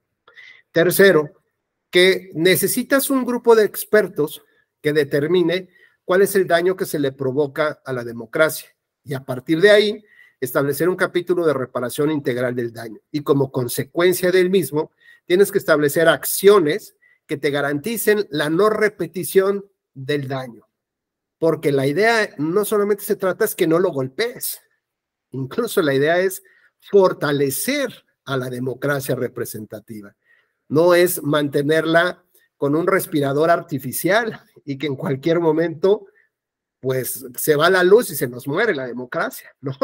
Necesitas tener una democracia robusta, fuerte, igual que un sistema de partidos que esté fortalecido, y fortalecido no significa como luego algunos hijos quieren que los papás les den todo el dinero, ¿verdad? Que todo el consentimiento, porque eso no fortalece a la persona, al contrario, la perjudica más. Si yo le doy más dinero a los partidos, los voy a fortalecer el sistema. Si yo les quito las multas, si les perdono, les condono las multas, los voy a fortalecer. Si disminuyo el costo de lo que, ¿no? De las retenciones, los voy a fortalecer. O tendría que tener algunas otras medidas realmente que busquen el fortalecimiento. Como por ejemplo, si me dicen, oye, quítale el financiamiento público, bueno, pues tampoco se trata que el hijo duerma abajo de un puente, ¿verdad? Pero sí puedo hacerlo gradualmente, siempre y cuando fortalezca otros conceptos como la fiscalización. Entonces empiezo a ver el fenómeno mucho más complejo, más grande, un mapa mucho más, digamos, un mosaico más grande que tiene una sola figura, que es la democracia. ¿Y esto qué implica? Pues que si bajo el financiamiento, bajo el número de partidos políticos, pero también lo saco a la calle. ¿Y eso qué significa? Que el partido tiene que ir a convencer al ciudadano para que incluso le dé dinero. Que el partido tiene que llegar a enamorar y como casa por casa decir, cree en mi marca y no simplemente, me vale. Renunciaron, quién sabe cuántos diputados en el partido y no pasa nada. Pero ¿cómo que no pasa nada? O sea, estamos viendo cómo hay un daño interno de reputación de marcas de los partidos políticos. ¿Hay normas o hay una estructura que me permita salvaguardar la marca de un mal dirigente? No, no lo hay. Entonces tengo que implementar mecanismos de protección del sistema de partidos que son los vasos comunicantes entre sociedad y Estado. Porque es por conducto de ellos donde llevamos nuestras inquietudes y el Estado nos regresa resultados.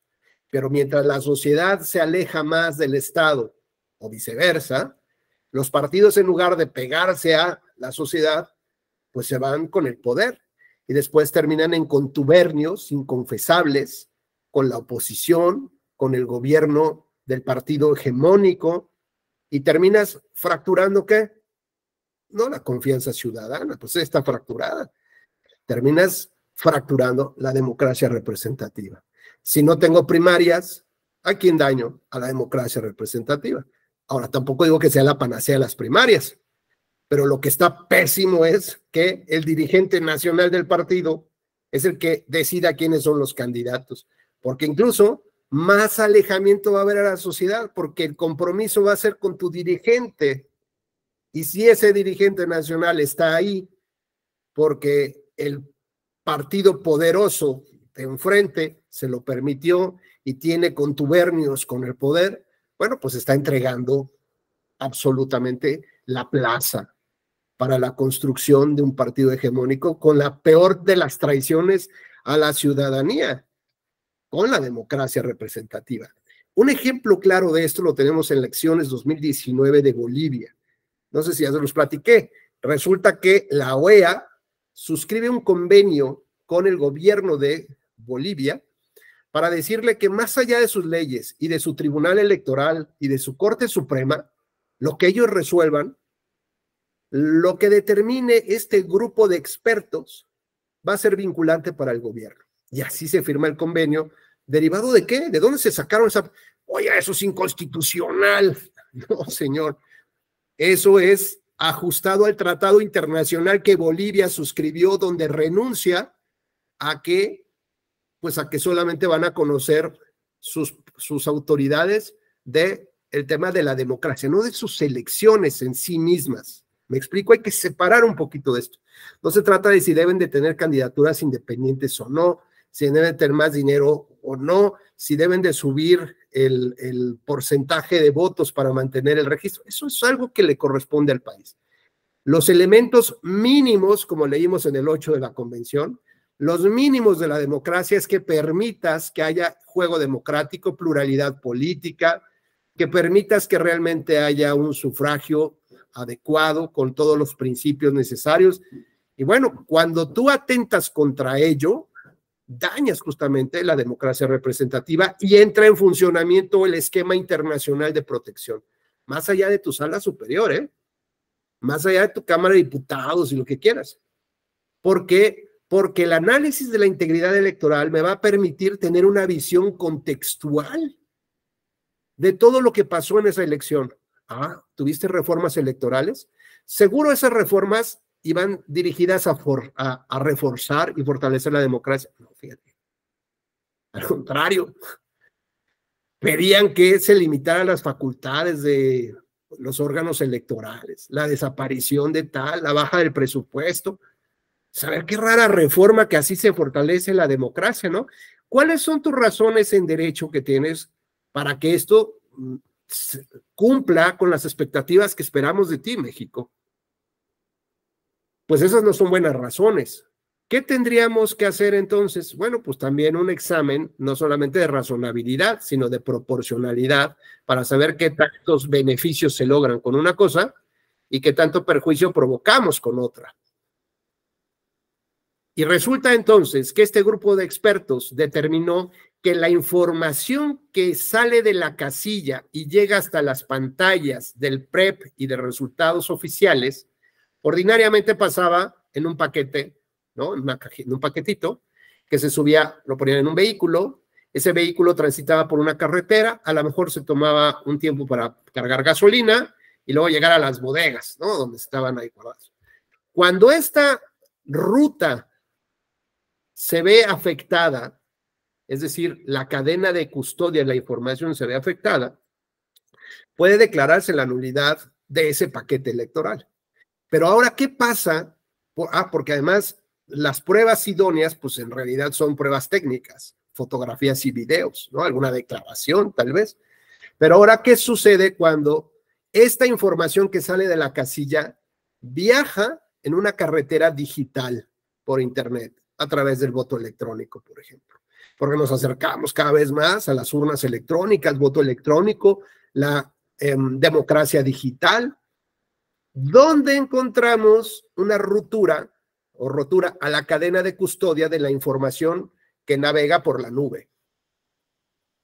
Pues necesitamos expertos en informática que puedan accesar a las plataformas de las autoridades, que no lo podemos hacer en 4 días, como establece la ley, que necesitamos tiempo para poder hacerlo, y además, ¿qué otra cosa? Que además ni nos lo van a permitir, por supuesto, y que además, ¿qué vamos a necesitar? Pruebas periciales para demostrar que hay una rotura de la cadena de custodia, como fue en Bolivia. De los 2 servidores que tenían, llegaron a la conclusión de que se abrió un tercer servidor que nadie había comunicado, donde había, ya saben, estos chavos encapuchados, estos hackers, y que tenían acceso a bajar actas, subir actas, cambiar información. ¿Cuántas actas? ¿Quién sabe? Si hubiera sido el modelo tradicional mexicano, nos diríamos, qué lástima, no sabemos si es determinante para el resultado de la elección o no. Además, si hubiera sido el modelo mexicano, hubiéramos dicho, qué lástima, ¿qué crees? Tus periciales están prohibidas en la ley. ¿Por qué? Pues porque cuando quieres impugnar los resultados electorales, no puedes ofrecer las pruebas periciales. Entonces, pero, o sea, es lo lógico, es la prueba idónea, y tú me lo estás bloqueando. El sistema me incapacita para acceder a la justicia. Es decir, veamos cómo las normas hoy son las que provocan mi incapacidad para poder acceder a la justicia. Y no solamente eso, sino que además la construcción de las leyes empezaron a modificarse de tal naturaleza que lo que hacían era que el gobierno abrazara el poder y no permitiera que otros pudieran accesar al mismo. Eso se llama integridad electoral. ¿Qué pasó? Que todas las autoridades en Bolivia dijeron que Evo Morales ganó las elecciones. Evo no se sentó en la silla presidencial. Evo terminó refugiado en México y después en Argentina. ¿Gracias a qué? Gracias a esa renuncia que el gobierno de Bolivia hizo sobre el conocimiento de la materia, de la democracia representativa, y gracias a qué? A que la OEA se puso las pilas y tenía expertos que analizaran todo esto y demostraron que, uno, no era necesario entrar al esquema normativo, ¿no? Al sistema probatorio, al sistema de justicia electoral bolivariano de Bolivia, ¿no? Sino que había que utilizar los estándares internacionales para demostrar si se había dañado la democracia. Que en este caso, si fuera el modelo mexicano, dirías, ¿y fue determinante? ¿Cuántas actas? Pues no sabemos. Oh, pues sorry. Oye, es que la diferencia de votos no fue de 1.28, fue de 30 puntos. O sea, ¿cómo va a ser determinante? Perdón, ¿eso no daña la democracia? Mata la democracia, no la daña. Efectivamente, mata la democracia. Pues, queridas Carlos, Adilén, me gustaría seguir platicando más de estos temas, pero la verdad es una invitación a que revisen esta sentencia, que al final del día lo que termina diciendo es, hay que identificar esos grupos, no hay que cerrarnos, hay que mirar al derecho humano, hay que analizar con perspectiva para poder ver todos estos problemas que tienen estas personas, ¿no? Entender de qué va la migración, el desplazamiento, cómo hay diferentes escenarios de personas mexicanas que viven en el extranjero dependiendo de distintas circunstancias personales y cómo podemos lograr que el Estado les brinde las condiciones, qué obligaciones tendríamos que asumir para que les den justamente credencial de elector el día que saquen su pasaporte. Y no que cada proceso, digamos, cada etapa del proceso para obtener su credencial implique que menos personas digan, ay, para que, mira, qué complicado es, ¿no? Mejor no. Porque además, pues cuando te dan a ti, como en México, Adilén, tu credencial, en automático estás en la lista nominal, ¿no? Aquí todavía tienen que impulsar que se les registre. Una vez que tienen la credencial, todavía tienen que impulsar que se les registre en esas listas. Es decir, tienen que ejercer una actividad adicional a las que nosotros no estamos obligados. Al contrario, hay que facilitarles a ellos, ¿no? Por las circunstancias que ellos viven, para que puedan ejercer el derecho igual que nosotros, ni más ni menos. Y sobre todo, algo bien importante, y con esto concluyo, qué bueno que tenemos ya paridad de género, ¿no? El 50-50 con los congresos y gobernaturas. Mi pregunta que hago con mucho respeto es, ¿ha servido de algo? Más allá del número. Es decir, nada más lo dejo la reflexión. ¿Ha servido de algo porque a partir de que hay más mujeres, hay más acciones que beneficien a las mujeres? ¿Hay más leyes con perspectiva de mujeres para las mujeres? O, por ejemplo, senadoras siguen votando, diputadas siguen votando por lo que sus partidos les digan, a pesar de que violen la paridad de género, por ejemplo. ¿Y esto qué significa? Que aunque aquí no viene en esta sentencia, pero vienen otras más adelante, el diseño de la acción afirmativa, que es transitoria, tiene una fecha de caducidad, debe de tener un objetivo. Y para tener ese objetivo necesitamos trazar la ruta o los objetivos inmediatos, finales, ¿no? Pero además tiene que ir acompañada con elementos objetivos de evaluación permanente de las acciones, para ver si vamos en la ruta adecuada. Con lo cual nos podemos pasar 20 años con el tema de acciones afirmativas indígenas y al final, ¿qué? Pues quién sabe, nadie ha evaluado si sirvieron o no sirvieron. Oye, que nunca te diste cuenta que al contrario ahora todo el mundo odia a los indígenas, ¿no? Porque ahora nos dicen, ¿por qué tienes que tener 28 distritos indígenas y siempre son los mismos? ¿Por qué no los vas rotando? ¿Por qué? Porque yo quiero ser candidato en ese distrito que ahora resulta que es indígena y yo no soy indígena y no me quiero reconocer indígena. Aunque después ahí salgan, ¿no? Diciendo, sí, soy lesbiano, soy indígena, soy extranjero, ¿no? Bueno, cualquier categoría, ¿no? Con tal de poder ocupar el poder. Entonces, digamos, el cierre de esto tiene que ver que el diseño de una acción afirmativa debe de pasar por establecer objetivos concretos y estos me deben de llevar a uno más a largo plazo, que es la inclusión real y efectiva de ese grupo para que pueda ejercer el derecho como todos los demás. Y lo que tengo que hacer es establecer mecanismos de vigilancia permanente, de evaluación constante, simplemente para saber si voy en la ruta, o a lo mejor detecto que no es el camino y que tengo que implementar otras cosas, o a lo mejor ya llegué desde hace 10 años, ¿no? Pero sigo con lo mismo.